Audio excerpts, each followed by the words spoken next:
உன் பெயர் என்ன? தாஸ் அண்ட் கோ டொபாக்கோ ஃபேக்டரியில் நடந்துச்சு. லியோ உயிரோடு இருக்கனா இல்லையா? இல்ல லியோ எப்படி செத்தா? ரெண்டு உயிர் நண்பர்கள் பரம விரோதியா மாறினதுனால அவன் கதையை கேட்கறியா? ஆரம்பிக்கலாங்களா? Hey guys, welcome back to another episode of PT. Leo சீரிஸோட பார்ட் 7ல இருக்கிறோம். நம்ம இந்த 7க்கும் 6க்கும் நடுவுல நான் ஒரு வீடியோ அப்லோட் பண்ணேன். அதாவது இந்த லியோ சீரிஸ்க்கு நடுவுல எந்த வீடியோ அப்லோட் பண்ண மாட்டேன்னு சொல்லியிருந்தேன். பட் நான் இடையில ஒரு வீடியோ அப்லோட் பண்ணேன். அது ஏன் பண்ணேன்னு அந்த வீடியோலயே சொல்லியிருப்பேன். பட் ஆனா ஏன்டா அந்த வீடியோ பண்ணோங்கிற மாதிரி ஆயிருச்சு. அது ஏன் அப்படி ஆச்சுன்னு அந்த வீடியோட கமெண்ட் செக்ஷன்ல போய் பாருங்க, உங்களுக்கே தெரியும். எல்லாம் நீங்க பண்ண வேலை தான். சரி, ஓகே, வளவலன்னு பேசாம டைரக்டா வீடியோக்குள்ள போயிடலாம். ப்ரீவியஸ் பார்ட்ல, அதாவது பார்ட் 6ல நான் வந்துட்டு ஒரு விஷயத்தை வந்துட்டு முக்கியமா சொல்லியிருந்தேன். லியோ பார்த்திபனா இப்படி ஒதுங்கி இருக்கிறது காரணமே விக்ரம் தான் அப்படிங்கிற மாதிரி சொல்லியிருந்தேன். அதை நிறைய பேர் எப்படி எடுத்துக்கிட்டீங்க, எப்படி புரிஞ்சுக்கிட்டீங்கன்னா, ப்ரோ இத்தனை பாட்டுல லியோவை பெரிய இதா பில்டப் பண்ணிட்டு இப்படி விக்ரமோட தயவுல விக்ரம் கீழே வாழ்றவரா காட்டிட்டீங்களா, அது எனக்கு சுத்தமா பிடிக்கல ப்ரோ, என்ன ப்ரோ இது அப்படிங்கிற மாதிரி சொல்லியிருந்தீங்க. ஆனா இதுதான் தவறான விஷயம். நான் மீன் பண்ணது அது கிடையாது. ஃபர்ஸ்ட் ஆஃப் ஆல், விக்ரம் எதுக்காக பார்த்திபனுக்கு ஹெல்ப் பண்ணணும் அப்படின்னு கேட்டீங்கன்னு வைங்களேன். அதாவது லியோவுக்கு எதுக்காக ஹெல்ப் பண்ணணும், பார்த்திபனா வாழ்றதுக்கு லியோவுக்கு எதுக்காக ஹெல்ப் பண்ணணும். அதாவது யாருமே அனுபவிக்காத, யாராலையும் தாங்கிக்கிட முடியாத ஒரு புது வகையான ட்ரக்கை கண்டுபிடிச்சு அது மூலமா நம்பர் 1 பிசினஸ் மேன் ஆன ஒரு ஆளு அண்ட் ஒரு டெவில். அவ்வளவு கொலை பண்ணிருக்காரு, இவ்வளவு கெட்டது பண்றாரு அப்படிங்கிற மாதிரியான ஒரு ஆளு. அதாவது விக்ரமோட மோட்டிவ் என்ன, இந்த மாதிரி விஷயங்களை எல்லாம் தடுத்து நிறுத்தணும். அந்த ஒரு கெட்ட விஷயத்தை அப்கிரேட் பண்ணக்கூடிய கெப்பாசிட்டி இருக்கக்கூடிய ஒரு ஆளு திருந்தி நல்லவனா வாழ்றான்னு வரும்போது இவரு அந்த இடத்துல என்ன பண்ணுவாரு, அதை தான் நான் போன பாட்டுல எக்ஸ்பிளைன் பண்ணியிருந்தேன். அதாவது அழிக்க முடியாத ஒருத்தன் அவனா திருந்தும் போது அதை அப்படியே விட்டுறணும். சோ லைக் அந்த மாதிரி தான் நடந்துச்சு. சோ இப்போ இது உங்களுக்கு கிளியர் ஆயிருக்கும்னு நினைக்கிறேன். அண்ட் நம்ம இப்போ கதையை கண்டினியூ பண்ணலாம். Welcome to part 7. அதாவது சத்யா வந்துட்டு பார்த்திபனை சந்தேகப்பட்டு இவன் உண்மையிலே பார்த்திபன் தானா அப்படிங்கறத வெரிஃபை பண்றதுக்காக சேலம் கிளம்புனாங்க அப்படிங்கிற மாதிரி பார்த்தோமா. அண்ட் இப்போ அவங்க சேலம்ல இருக்கிறாங்க. பார்த்திபனோட கார்டியனான அந்த ஒருத்தரோட வீட்ல இருக்கிறாங்க. நம்ம போன பாட்டிலே பார்த்திருந்தோம். இவர்கிட்ட வந்துட்டு விக்ரம் வந்துட்டு இன்ஃபார்ம் பண்ணிருப்பாரு, இப்படி சத்யா வருவாங்க, சோ நீங்க அவங்கள இப்படி எல்லாம் சொல்லி நம்ப வைங்கிற மாதிரி ஆல்ரெடி இன்ஃபார்ம் பண்ணிருப்பாங்க. சோ அவரும் அதுக்கு அங்க தயாரா தான் இருக்கிறாரு. அண்ட் அவரு இப்படி ஒரு விஷயத்த வந்துட்டு சத்யா கிட்ட சொல்லுவாரு. எப்படி இருக்கான் அவன்? நல்லா இருக்காரு. கிட்டத்தட்ட 2-3 வாரம் ஆச்சு அவன் எனக்கு ஃபோன் பண்ணி. எல்லாம் ஓகே தானே? அதாவது இந்த இடத்துல அவர் சத்யாவை நம்ப வைக்கிறாரு. 2-3 வாரமா அவன் எனக்கு ஃபோன் பண்ணல அப்படிங்கிற மாதிரி அவர் சொல்லும் போது சத்யா என்ன நினைப்பாங்க, அடிக்கடி ஃபோன் பண்ணி ரெகுலரா பேசிக்கிறவங்க தான் போல. பட் இந்த 2-3 நாளா கால் பண்ணாததுக்கு ரீசன் அது என்னன்னா அவங்களுக்கு தெரியும், கொஞ்சம் பிரச்சனையா போயிட்டு இருந்தது அங்க அப்படின்னு. சோ பார்த்திபனும் பேய் அரைஞ்ச மாதிரி சுத்திக்கிட்டு இருந்தா, அதனாலதான் பண்ணல அப்படிங்கறது அவங்களுக்கு தெரியும். சோ இவர் எடுத்தோடனே இந்த ஒரு விஷயத்தை அங்க பின் பண்ணும்போது அங்கேயே சத்யா கொஞ்சம் நம்ப ஆரம்பிக்கிறாங்க. எல்லாம் ஓகே தானே? அண்ட் அப்புறமா அவர் இப்படி ஒரு வார்த்தை சொல்லுவாரு, ஏன் இந்நேரத்துக்கு கஷ்டப்பட்டுக்கிட்டு சொல்லியிருந்தா நானே ஏதாவது கொரியர் அனுப்பிச்சிருப்பேன்ல. இல்ல, அங்க ஒரு கவர்மெண்ட் ரெஜிஸ்ட்ரேஷன் ப்ராப்பர் சர்டிபிகேட்ஸ் இல்லாம பெண்டிங்ல இருக்கு. அதுக்கு சத்யாவோட ரியாக்ஷன் எப்படி இருக்குன்னா, ஒரு விஷயத்த சொல்ல வராங்க ஆனா சொல்ல மாட்றாங்க. அதுக்கு முந்தின வார்த்தைகளுக்குமே அவர் சொல்லுவாரு, ஆனா அவங்க அதுக்கு பதில் சொல்ல வருவாங்க, ஆனா அதை சொல்ல மாட்டாங்க. அதாவது அவங்க அந்த இடத்துல ஒரு பதில் சொல்லணும்னா அது பொய்யா மட்டும்தான் இருக்கணும். பொய்யான ஒரு காரணத்தை தான் அவங்க அங்க சொல்லி ஆகணும். பட் அந்த பொய் சொல்றதுக்கு அவங்களுக்கு வர மாட்டுது. நேச்சுரலா அவங்களுக்கு பொய் சொல்ல வர மாட்டுது அப்படிங்கறத வந்துட்டு அங்க காட்டுறாங்க. எல்லாம் ஓகே தானே? அதாவது பொய் சொல்லவே தெரியாதவங்க சத்யா. ஒரு இக்கட்டான சூழ்நிலையா இருந்தாலும் இன்னொருத்தவங்களோ ஏமாத்துறதுக்கு மனசு வரமாட்டுறது. அவங்களுக்கு பொய் சொல்றத பெரிய தப்பா பாக்குறாங்க அவங்க. பட் ஆனா லியோ பொய் மட்டுமே தான் சொல்லி தன்னோட வாழ்க்கைய ஓட்டிக்கிட்டு இருக்காரு. சுத்தி இருக்கிற எல்லாரையுமே ஏமாத்தி தான் தன்னோட வாழ்க்கைய ஓட்டிக்கிட்டு இருக்காரு. சோ இப்படி ஒரு பொண்ணு அண்ட் இப்படி ஒரு பையன், இவங்க 2 பேரும் பேரா இருக்கிறது எவ்வளவு ஒரு இன்ட்ரெஸ்டிங்கான ஒரு விஷயமா இருக்குல்ல. வயலன்ஸ் பிடிக்காத ஒரு பொண்ணு, வயலன்ஸ் மட்டுமே தெரிஞ்ச ஒரு பையன், பொய் சொல்ல தெரியாத பொண்ணு, பொய் மட்டுமே சொல்ற ஒரு பையன், ஏமாத்த தெரியாத பொண்ணு, ஏமாத்த மட்டுமே தெரிகிற ஒரு பையன். சோ இதுதான் இவங்களுக்குள்ள இருக்கக்கூடிய ஒரு பயங்கரமான இன்ட்ரெஸ்டிங்கான ஒரு விஷயம்.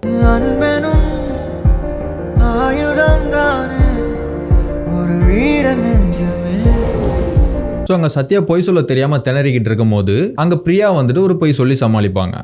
இல்ல, அங்க ஒரு கவர்மெண்ட் ரெஜிஸ்ட்ரேஷன் ப்ராப்பர் சர்டிபிகேட்ஸ் இல்லாம பெண்டிங்ல இருக்கு. நாங்க இங்க வேற ஒரு வேலையா வந்தோம், அதான் வாங்கிட்டு போலான்னு. அப்புறமா அவர் அவங்க சொல்ற பொய்யை கேட்டுட்டு, சரி ஓகே, நான் ஏற்கனவே எல்லா ஆதாரத்தையும் எடுத்து வச்சுட்டேன், உங்ககிட்ட காட்டி உங்களை நம்ப வைக்கிறது மட்டும் தான் பேலன்ஸ், நான் போய் எடுத்துட்டு வரேங்கிற மாதிரி அவர் கிளம்புறாரு.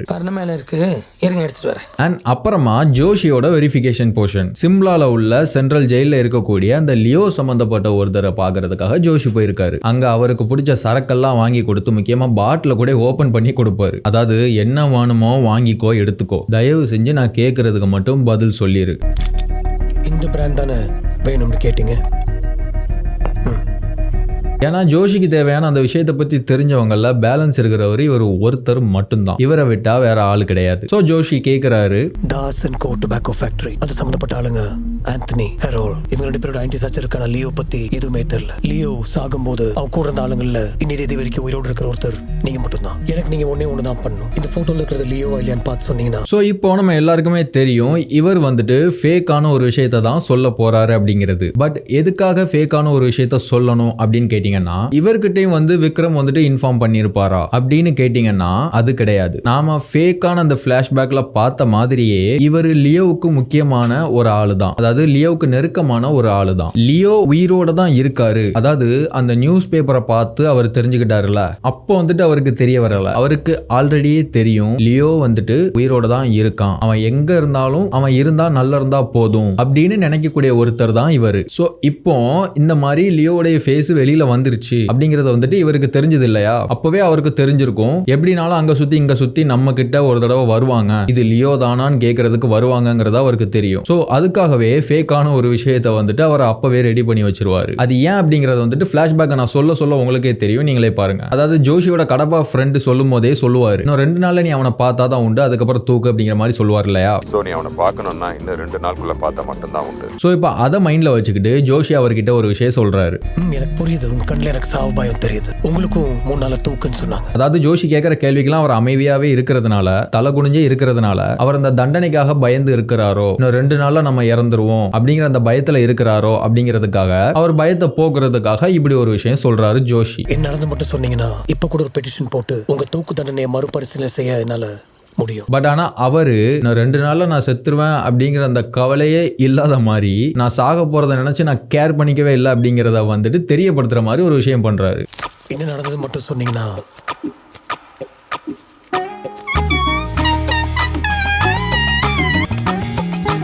அப்புறம் அந்த இருதயராஜுங்கிறவரு இப்படி ஒரு விஷயம் சொல்றாரு. சொல்ல வேண்டியதெல்லாம் கோர்ட்லயே சொல்லியாச்சு. என் தூக்கு தண்டனைய கொப்பனே வந்தாலும் தடுக்க முடியாது. வேற என்ன? அதாவது அவர் அங்க என்ன சொல்ல வர்றாருன்னா, நீ இந்த மாதிரி எனக்கு தேவையானதை வாங்கி கொடுத்து, எனக்கு ஐஸ் வச்சு, என்னை சந்தோஷப்படுத்தி பார்த்து, என்னை ஏமாத்த நினைச்சு, என்கிட்ட இருந்து எதை வாங்க நினைச்சின்னா நான் எதுவுமே சொல்ல மாட்டேன். உனக்கு என்ன வேணுங்கிறத நீ கேளு, எனக்கு தெரிஞ்சதா நான் சொல்றேன் அப்படிங்கிற மாதிரி ஒன்னு சொல்றாரு. ஆனா அதுக்கப்புறமா ஜோஷி டைரக்டாவே கேக்குறாரு, தாஸ் அண்ட் கோ டொபாக்கோ ஃபேக்டரியில் நடந்துச்சு, லியோ உயிரோடு இருக்கனா இல்லையா, இல்ல லியோ எப்படி செத்தா?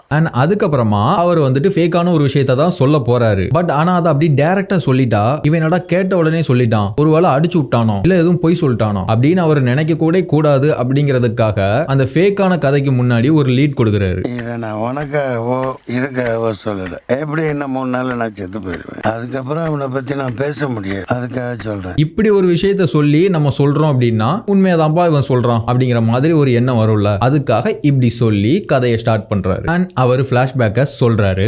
1999 தாஸ் அண்ட் கோ ஆந்திராலேயே பெரிய டொபாக்கோ ஃபேக்டரி. அதாவது 1999ல தாஸ் அண்ட் கோ தான் ஆந்திராவில் நம்பர் 1 இருந்தது அப்படிங்கிற மாதிரி சொல்றாரு. இது வந்துட்டு உண்மைதான். அதை மொத்தமா கட்டி ஆண்டவன் ஆண்டனி தாஸ். அந்த தாஸ் அண்ட் கோவை ஆந்திரால, அதாவது லோக்கல்ல நம்பர் 1 வச்சிருந்தது ஆந்தனி தாஸ் தான் அப்படிங்கறத வந்துட்டு அவர் சொல்றாரு இல்லையா, அது வந்துட்டு உண்மைதான். பட் ஆனா அதுக்கப்புறமா தாஸ் அண்ட் கோல புகையில எக்ஸ்போர்ட் தான் மெயின் பிசினஸ்ன்னு சாயம் பூசி உள்ளுக்குள்ள பல இல்லீகல் பிசினஸ் நடத்திக்கிட்டு இருந்தாங்க. உள்ள வேற ஒரு இல்லீகல் பிசினஸ் அப்படிங்கிற மாதிரி சொல்றாருல, அதாவது இந்த புகையில பிசினஸ் பண்றது மட்டும்தான், அதாவது லோக்கல்ல பண்றது மட்டும்தான் ஆந்தனி தாஸ். மற்றபடி உள்ள வேற ஒரு இல்லீகலான பிசினஸ் நடக்கு. அது என்னங்கறத சொல்றேன். உள்ள ஒரு வேற ஒரு இல்லீகலான பிசினஸ் நடக்கு.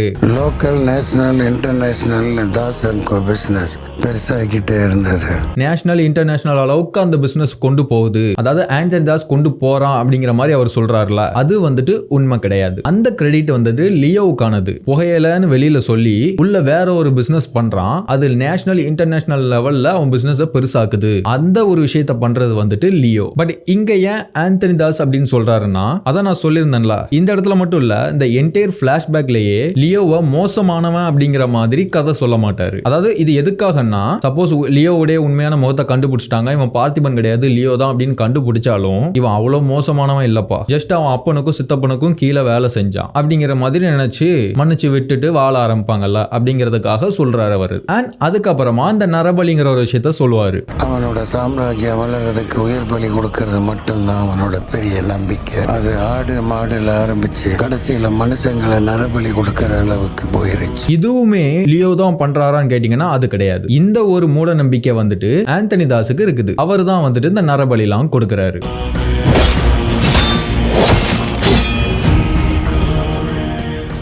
நம்பிக்கையில ஊறி போயிருந்தான்.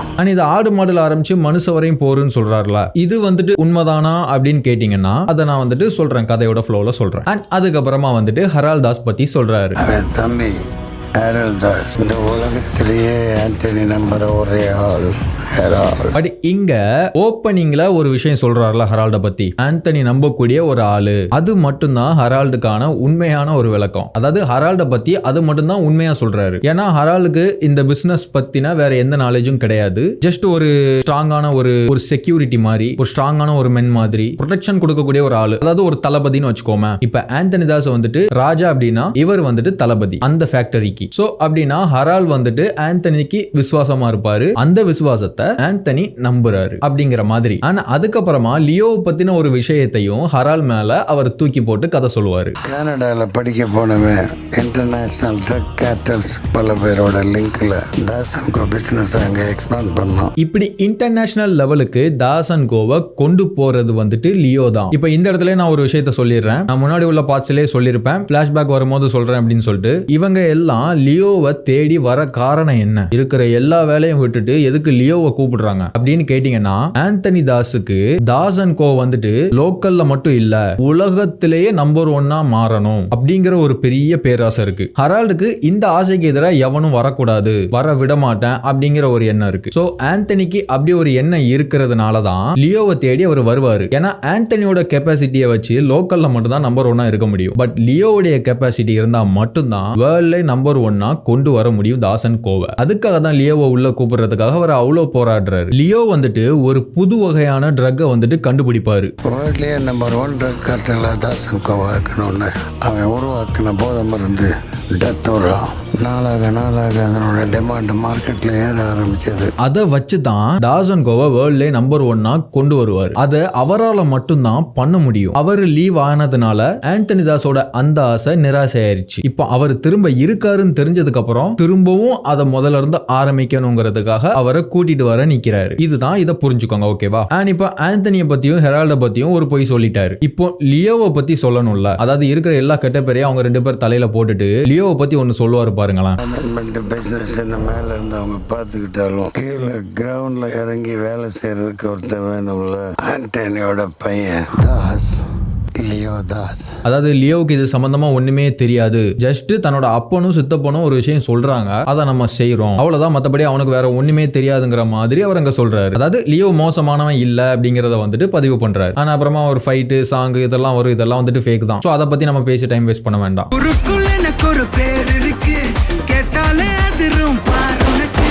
அப்புறமா லியோ எதுக்காக இங்க இருந்து வெளியில போனாரு அப்படிங்கிற ஒரு கேள்வி வருது இல்ல. அதுக்கான உண்மையான ரீசன் என்னன்னா, அவங்க சொல்லியிருக்கிற ரீசன் தான், அதுதான் ஆல்மோஸ்ட் சேம் தான். பட் பிரசன்டேஷன் அவங்க காட்டின மாதிரி கிடையாது. அது என்ன அப்படிங்கறத நான் இப்ப சொல்றேன். லியோ வந்துட்டு மூணாருக்கு வந்துட்டு போயிருக்காரு. மூணாருக்கு எதுக்கு போனாரு, அதுக்கான ரீசன் என்ன வேணாலும் இருக்கலாம். உதாரணமா இப்படி கூட எடுத்துக்கலாமே, இன்னைக்கு ராத்திரிக்குள்ள இந்த 2000 கிலோ டத்தராவை பார்டர் செக் போஸ்ட் தாண்டி கொண்டு போறது அவ்வளவு சுலபம் இல்ல. ஒரு 2000 கிலோ டத்தோராவை இந்த மாதிரி ஒரு இடத்துக்கு அனுப்பணும், அது முடியாது அப்படிங்கிற ஒரு விஷயத்தை லியோ முடிச்சு காட்டினாரு.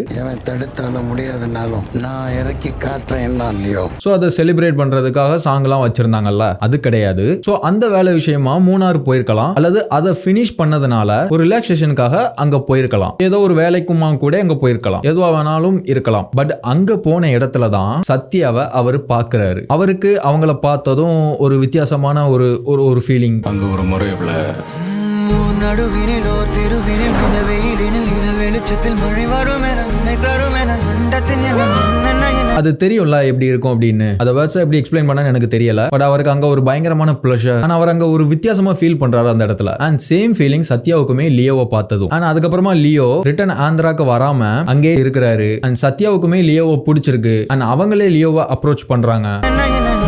வளர்த்திடும் வீட்டுக்குள் உள்ள பூச்செடிகளின் பூக்களை வெல்ல இந்த ஒரு ஃபீல், இந்த ஒரு ஜோன் வந்துட்டு அவருக்கு டிஃபரெண்டா இருக்கு. முக்கியமா அவருக்கு அது பிடிச்சிருக்கு. ஸோ லியோவோட லைஃப் வந்துட்டு அந்த இடத்துல தான் மாறுது. கடவேன கவிதைகள் என கதை வளர்ந்ததும் அவர் வளர்ந்ததும் மறுமுறை இருமுறை. அதாவது இன்னும் வந்துட்டு லியோ யாரு அப்படிங்கறது வந்துட்டு சத்யாவுக்கு தெரியாது. லியோவுக்குமே சத்யாவை பத்தி முழுசா தெரியாது. தென் லியோவுக்கு ஃபர்ஸ்ட் ஆஃப் ஆல் சத்யாவை பத்தி தெரிய வருது. முதல்ல நீ சொல்லு நான் சொல்லு அப்படிங்கிற மாதிரி, லைக் அந்த மாதிரி கூட இருக்கலாம். அவங்க ஒரு விஷயத்த சொல்றாங்க. அதாவது இது எப்படின்னா, வீரம் படம் பார்த்திருப்பீங்க. வீரம் படத்துல ஒருத்தரும் தப்பா புரிஞ்சுக்கிடுவாங்க. அதுக்கப்புறம் இந்த ட்ரெயின்ல வச்சு அந்த கோபிரந்தேவிங்கிறவங்க சொல்லுவாங்க, உங்களோட அன்பு, உங்களோட அமைதி, உங்களோட குணம் எனக்கு இப்படிலாம் இருந்தா பிடிக்காது, எனக்கு இப்படிலாம் இருக்கிறது தான் பிடிக்கும் அப்படிங்கிற மாதிரி சொன்னதும், அவங்க எப்படிலாம் இருக்கக்கூடாதுன்னு சொன்னாங்களோ அப்படிலாம் இருக்கக்கூடிய விநாயகம் அப்படிங்கிற அந்த கேரக்டரோட ரியாக்ஷன் அங்க. எங்க அப்பா ஒருத்தர் எப்படி இருக்கணும், எப்படி வாழணும்னு நினைக்கிறாரோ அப்படியே நீங்க இருக்கீங்க. சேம் அதே மாதிரி சத்யா இங்க சொல்லும் போது லியோவுடைய ரியாக்ஷன் இருக்கும். பட் ஆனா அங்க விநாயகம் வந்துட்டு இதுதான் நான், இதான் என் லைஃப்னு சொல்லிட்டு உடைச்சிருவாரு. இதான் நான், இப்படிதான் வளர்ந்த, இதான் என் வாழ்க்கை. அதுக்கப்புறமா அவங்களுக்காக திருந்தி வருவாரு. நான் எப்படிப்பட்டவன் நினைச்சு நீ என்ன விரும்பினியோ அப்படியே நான் மாறி வந்திருக்கேன். உன் மனசுப்படி நான் நடந்துக்கிறேன். பட் ஆனா இங்க லியோ வந்துட்டு அவருக்கு தான் ஸ்பாட்ல போய் சொல்றதோ ஸ்பாட்ல ஏமாத்துறதோ சொல்லி கொடுக்கணும்னு அவசியம் இல்லைல்ல. இவங்களுக்கு இதுதான் பிடிக்கும் அப்படின்னு தெரிஞ்சதும் அதே ஸ்பாட்ல அவருடைய கதையை மாத்துறாரு, அவருடைய அடையாளத்தையே மாத்துறாரு. ஆனா அதுக்கப்புறமா அவங்க ரெண்டு பேரும் கல்யாணம் பண்ணிக்கிறாங்க. தென் அதுக்கப்புறமா சத்யா கிட்ட ஏதோ ஒரு பொய் சொல்லிட்டு எல்லாத்தையும் ஒரேடியா விட்டுட்டு வரலாம் அப்படின்னு சொல்லிட்டு திரும்ப ரிட்டர்ன் டாசன் கோக்கு வராரு. பட் ஆனா இவர் நான் இதை விட்டு போறேன் அப்படின்னு ஆந்தனி தாஸ் கிட்ட வந்து சொன்னா மட்டும் ஆந்தனி தாஸ் என்ன விட்டுறவா போறாரு. ஏன்னா லியோ வச்சு அவருக்கு பெரிய கனவு ஒண்ணு இருக்கு, பெரிய ஒரு பேராசை ஒண்ணு இருக்கு. வேர்ல்ட்ல நம்பர் 1 தாசன் கோவை மாத்தணும் அப்படிங்கிறது. பட் லியோ இப்படி வந்துட்டு நான் ஒரு பொண்ணுக்காக இதெல்லாம் விட்டுட்டு போறேன் அப்படின்னு சொன்னா அவர் அக்செப்ட் பண்ணிக்க மாட்டாரு. அது என்னன்னு பார்க்கலாம். சோ லியோ தாசன் கோக்கு வாராரு. அங்க வந்து அவர் சொல்ல நினைக்கிறத சொல்றதுக்கு முன்னாடி அவருக்கு அதுக்கு வேற சில விஷயங்கள் வருது. இப்போ லியோ கொஞ்ச நாளா வேற ஒரு இடத்துக்கு போயிட்டாருல்ல, இந்த இடத்துல அவர் இல்ல அவர் இல்லாத நேரத்துல அங்க என்ன நடந்துச்சுங்கிறத இந்த இருதயராஜரா அவர்கிட்ட சொல்றாரு. அப்படி என்ன நடந்துச்சுன்னா, நம்ம படத்துல பார்த்த மாதிரி தான் அவருக்கு ஒரு தங்கச்சி உண்டு. அந்த தங்கச்சி நம்ம படத்துல பார்த்த தங்கச்சி கிடையாது. அதாவது லியோ பண்ற தப்புக்கெல்லாம் பார்ட்னரா சுத்திக்கிட்டு இருக்குமா அந்த மாதிரி தங்கச்சி கிடையாது. இதெல்லாம் தப்பு, இதெல்லாம் பண்ணக்கூடாது, நீயும் ஏன் அவங்க கூட சேர்ந்து இதை பண்ற அப்படின்னு தன்னோட அண்ணனுக்கு அட்வைஸ் பண்ணக்கூடிய தங்கச்சி. அந்த சொல் பேச்சு கேட்காத அண்ணன் லியோ. சோ இப்படி ஒரு ரிலேஷன்ஷிப், இப்படி ஒரு தங்கச்சி அவருக்கு உண்டு. பட் ஆனா அவர் தங்கச்சியோட சொல் பேச்சு கேட்கலனாலும் அவருடைய தங்கச்சி அவருக்கு ரொம்ப பிடிக்கும். இப்ப இதுல என்னன்னா, அவர் தாசன் கோக்கு திரும்பி வரும்போது அங்க அவருடைய தங்கச்சி இருக்க மாட்டாங்க, அவங்க இறந்திருப்பாங்க. அது எப்படின்னா நம்ம படத்துல பார்த்ததுதான். அதாவது தாசன் கோவை இன்னும் பெருசா எடுத்துட்டு போகணும் அப்படின்னா இந்த ஜாதகத்துல இருக்கிறவங்கள கொலை பண்ணணும். நான் முன்னாடி சொன்னேன், அவர் விலங்குகளை பலி கொடுத்து நாம இன்னும் வளரணும்னா இந்த பலியையும் அப்டேட் பண்ணணும் அப்படிங்கிற மாதிரி, அப்படிங்கிற ஒரு எண்ணத்துல மனுஷங்களையும் பலி கொடுக்க ஆரம்பிச்சிட்டாரு. இந்த ஒத்த ஜாதகக்காரங்களை நம்ம பலி கொடுக்கணும், அப்பனாதான் நம்மளோட தொழில் பெருசா மாறும் அப்படிங்கிற மாதிரி அவருக்கு ஒரு நம்பிக்கை. அதுக்காக அவருடைய பிள்ளைங்களான எல்சாவுடைய ஜாதகமும் லியோவுடைய ஜாதகமும் இருக்கு. ரெண்டுல ஒருத்தர பலி கொடுக்கணும். ஆந்தனிக்கு வந்துட்டு அந்த இடத்துல ஒரு பயங்கர கடுப்பு.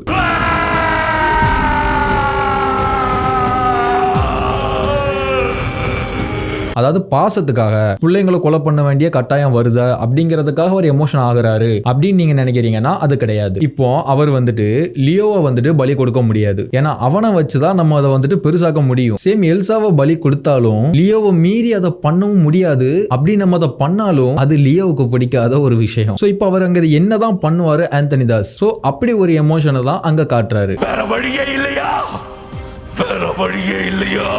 ஆனா அப்புறமா ஆந்தனி தாஸ் ஒரு முடிவுக்கு வராரு, எல்சாவே பலி கொடுத்துருவோம், ஏதாவது லியோட்ட சொல்லி சமாளிச்சிடலாம் அப்படிங்கிற மாதிரி ஒரு முடிவுக்கு வராரு. பட் ஆனா அங்க ஹரால்டு வந்துட்டு லியோவை பலி கொடுக்கலாம் அப்படிங்கிற மாதிரி சொல்லுவாரு. சொல்றது கொஞ்சம் வருத்தமா தான் இருக்கு. என்ன கேட்டனா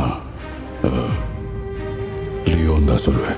இந்த இடத்துல ஒரு விஷயத்த நல்லா ஞாபகம் வச்சுக்கோங்க. ஹெரால் வந்துட்டு ஒரு ஈகோ பிடிச்ச ஒரு ஆளு. லியோ வந்துட்டு தன்னோட அப்பா அப்படிங்கறதுனால ஆந்தனிக்கு மட்டும்தான் கொஞ்சம் மரியாதை கொடுப்பாரு. மத்தபடி அவர் பயங்கர ஆட்டிடியூடான ஒரு ஆளு. ஹெரால்ட் எல்லாம் வந்துட்டு பெரிய அளவுல கண்டுக்கவே மாட்டாரு. சோ அந்த மாதிரி இந்த மாதிரி சில விஷயங்கள்லாம் உண்டு அவங்களோட ரிலேஷன்ஷிப்குள்ள. சோ ஹெரால்டுக்கு வந்துட்டு லியோவை வந்துட்டு சுத்தமா பிடிக்காது. அண்ட் ஆந்தனி நமக்கு கொடுக்கிற முக்கியத்துவத்தை விட இப்போ லியோவுக்கு அதிகமா முக்கியத்துவம் கொடுக்கறான் அப்படிங்கிற ஒரு பொசசிவும் அவருக்கு இருக்கும். ஆனா அது ஒரு ஈகோவாவும் மாறும். அந்த ஒரு எண்ணத்துலதான் இப்படி ஒரு விஷயத்தை சொல்லுவாரு. தென் ஆந்தனி ஒரு பார்வை பாப்பாரு. ஆந்தனிக்கும் தெரியும் இவன் வந்துட்டு ஒரு ஈகோ பிடிச்சவன், இவன் என்ன எண்ணத்துல இதை சொல்றாங்கிறத அவருக்கு தெரியும். அவர் திரும்பி முறைச்சு பாக்காரு. ஆனா அதை புரிஞ்சுக்கிட்டு ஹெரால்ட் ரிப்ளை பண்றாரு, இல்ல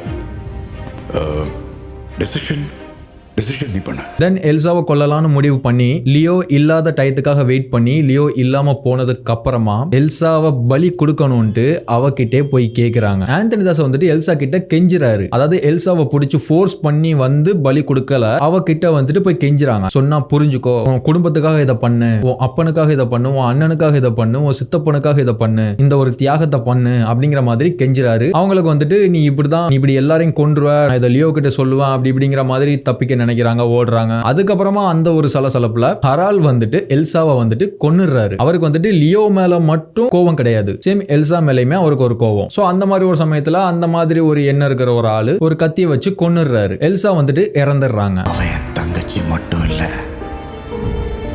என் கூட பிறந்த இன்னொரு பாதி. அதாவது இங்க என்னன்னா எல்சாவை வந்துட்டு பலி கொடுக்கல, கொலை தான் பண்ணிருக்காங்க. பலி கொடுக்கறதுக்கும் கொலை பண்றதுக்கும் வித்தியாசம் இருக்குல்ல. சோ வந்துட்டு ஆந்தனிக்கும் ஹெராலுக்கும் அங்க ஒரு சலசலப்பு. இப்படி ஒரு உயிர் வேஸ்ட் ஆயிருச்சே, பலி கொடுத்திருந்தாவது நம்ம நம்பர் 1க்கு போயிருக்கலாம், இப்போ இறந்தும் போயிட்டா, இதை லியோ கிட்ட எப்படி சொல்லி புரிய வைக்கிறது? இப்ப வேற வழியே இல்ல, லியோவை தான் நம்ம பலி கொடுத்து ஆகணுமா? அவன் போயிட்டானா நாம எப்படி நம்பர் 1 வர்றது? அப்படிங்கிற மாதிரி அவங்களுக்குள்ள ஒரு பெரிய குழப்பம். தென் அப்பதான் லியோ வாராரு. லியோக்கு இருதயராஜ் மூலமா இதெல்லாம் தெரிய வருது. லியோ அங்க வர்ற சமயத்துல ஹெரால்டும் ஆந்தனியும் அந்த இடத்துல இல்ல. ஏன்னா அவங்களுக்கு தெரியும் அந்த ஸ்பாட்ல அவன் காட்டுற அந்த கோவத்தை நம்மளால ஃபேஸ் பண்ண முடியாது அப்படிங்கறதுனால அவங்க 2 பேரும் அங்க இருந்து எஸ் ஆயிருவாங்க. கொஞ்சம் எல்லாம் ஆறுனதுக்கு அப்புறமா நம்ம வந்துட்டு அவனை பார்த்துட்டு புரிய வைக்கலாம் அப்படிங்கிற மாதிரி அவங்க அப்ப அங்க இருந்து எஸ் ஆயிருவாங்க. தென் லியோ அங்க வந்ததுக்கு அப்புறமா அவருக்கு எல்லாம் தெரிஞ்சதுக்கு அப்புறமா அங்க இருக்கிறவங்க எல்லாரையும் அந்த கோவத்துல கொலை பண்றாரு. அதாவது நம்ம முன்னாடி அந்த நியூஸ் பேப்பர்ல பாத்துருந்தோம்ல எத்தனை கொலை பண்ணாருன்னு. அங்க இருக்கிறவங்க எல்லாத்தையும் கொன்னு அந்த ஃபேக்டரியை ஒட்டுமொத்தமா அழிச்சிட்டு தான் அங்க இருந்து வெளியில வருவாரு.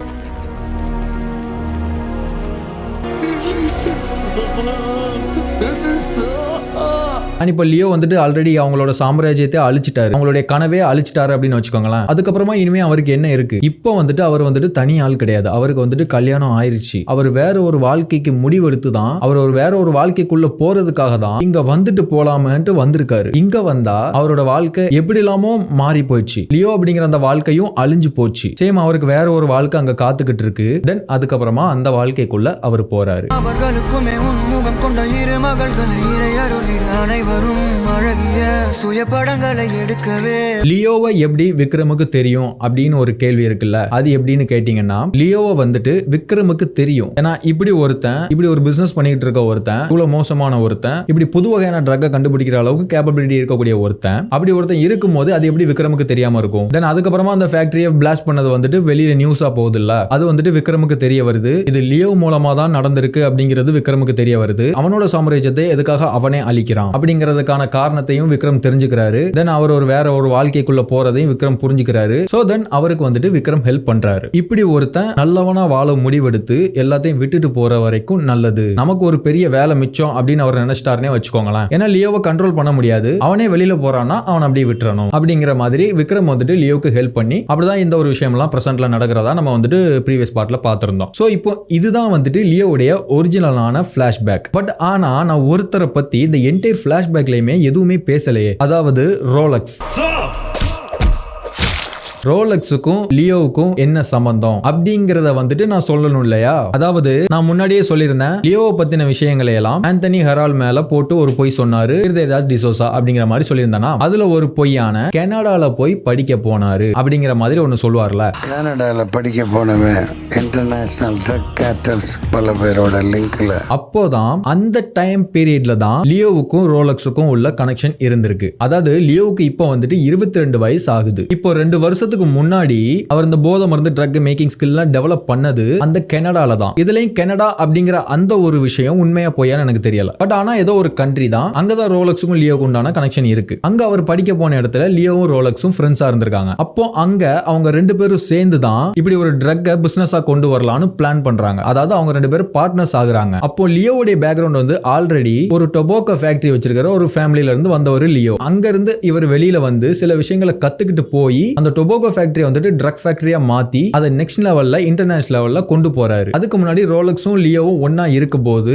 இந்த மாதிரி ஒரு பிசினஸ் பிளான் வச்சிருக்காங்க. இந்த மாதிரி இன்டர்நேஷனல் லெவலா நம்பர் 1 வரணும், வேர்ல்ட்ல நம்பர் 1 வரணுங்கிற மாதிரி ரோலக்ஸ்க்கு ஒரு கனவு. அத ரோலக்ஸ் சொல்றாரு. லியோ கிட்ட அந்த ஒரு ஸ்கில் இருக்கு, பிளஸ் அவருக்கு பிசினஸ் தெரியும். அண்ட் ரோலக்ஸுக்கும் ஒரு சில ஸ்கில்ஸ் இருக்கு, அண்ட் அவருக்கும் பிசினஸ் தெரியும். பட் ரோலக்ஸ்க்கு வந்துட்டு எந்த விதமான பேக்ரவுண்டுமே கிடையாது. இவங்க 2 பேரும் பார்ட்னர்ஸ் ஆகி பிசினஸ் பண்ணலாம் டிசைட் பண்றாங்க. பட் ஆனா என்ன காரணம் தெரியல. லியோ வந்துட்டு நான் நாம ஏன் இவனோட சேர்ந்து இதை பண்ணணும், நமக்கு தான் அந்த தத்தோரா அப்படிங்கிற அந்த ஒரு புது வகையான ட்ரக்கை கிரியேட் பண்ணக்கூடிய ஸ்கில் இருக்கு, அதை யூஸ் பண்ணி நம்ம ஃபேமிலியா பிசினஸ் பண்ணிட்டு போயிடலாமே, எதுக்கு இவன் கூட ஜாயின் பண்ணி நம்ம பண்ணணும் அப்படிங்கிற மாதிரி அவர் நினைக்கிறாரோ, அல்லது ஆந்தனி தாஸ் அவர் மண்டையை இப்படி கழுவுறாரோ, இப்படி எதுவா வேணாலும் இருந்திருக்கலாம். பட் லியோ வந்துட்டு ரோலெக்ஸுக்கு துரோகம் பண்ணிட்டு அங்க இருந்து வெளியில வந்துதான் தாஸ் அண்ட் கோக்கு வந்து இப்படி ஒரு பிசினஸ் ஸ்டார்ட் பண்ணி போய்கிட்டு இருக்கு. பட் ஆனா ரோலெக்ஸ் வந்துட்டு இப்ப நம்ம ஹெரால்ட் தாஸை பத்தி சொன்னோம்ல, பயங்கர கோவக்காரன், ஈகோ பிடிச்சவன், பயங்கர ஸ்ட்ராங் ஆனவன், அது ஒரு 2-3 ஹெரால்ட் தாஸ் சேர்ந்தது தான் ரோலெக்ஸ்னு வச்சுக்கோங்க. அப்போ அப்படி ஒருத்தனுக்கு இப்படி இவன் இப்படி பண்ணிட்டு கழட்டி விட்டுட்டு போகும்போது எவ்வளவு கோபம் வரும், எவ்வளவு ஆத்திரம் வரும். இவரு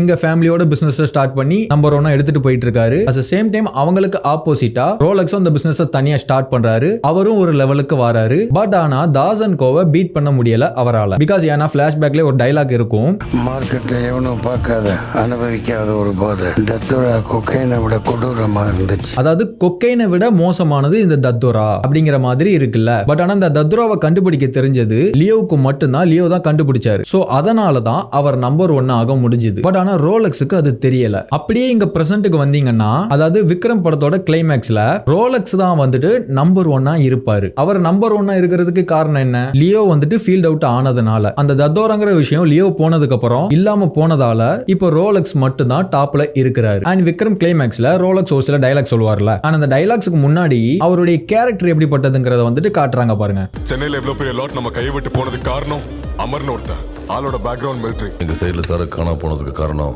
விக்ரம்னு ஒருத்தன். திருச்சியில நடந்த ட்ரக் பஸ்டுக்கு காரணம் மிலிட்டரியோ போலீஸோ இல்ல, ஜெயில இருந்து பரோல்ல வந்த ஒரு கைதி. ரோலெக்ஸ் அவன் பேரு டில்லி.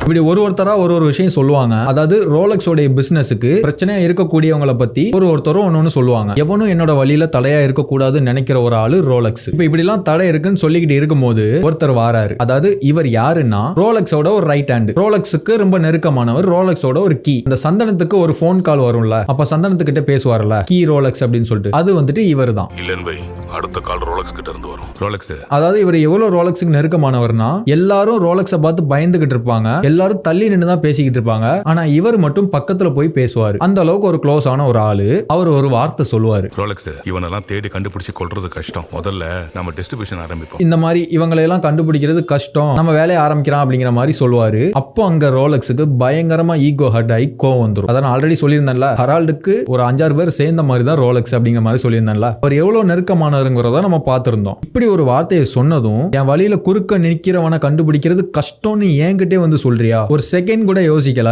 அவர் தலையை துண்டை வெட்டி போட்டுறாரு. நம்ம டிஸ்ட்ரிபியூஷன் ஆரம்பிப்போம், எவன் கையிலயும் சரக்கு இல்லாம துண்டா வேண்டாம். வெட்டிட்டு அதை பார்த்து சிரிக்கிறாரு.